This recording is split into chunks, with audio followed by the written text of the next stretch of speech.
मित्रांनो नमस्कार. मी तुम्हाला आज आपल्या लाडक्या गणरायाचे जन्म कसा झाला व ते का बसवतात याची माहिती देणार आहे. मग तर चला ऐकूया.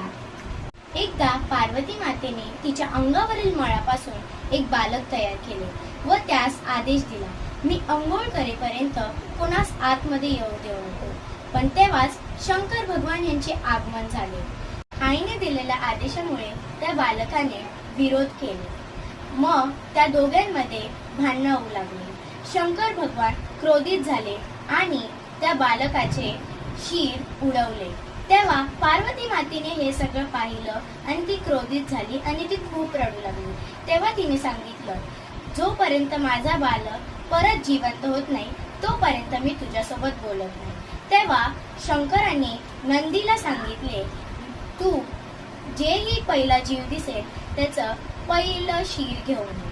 तेव्हा नंदी हत्तीचे शीर घेऊन येतो आणि सर्व देव ते आशीर्वाद देतात आणि तेव्हा आपले गणरायाचे जन्म झाले. थँक्यू.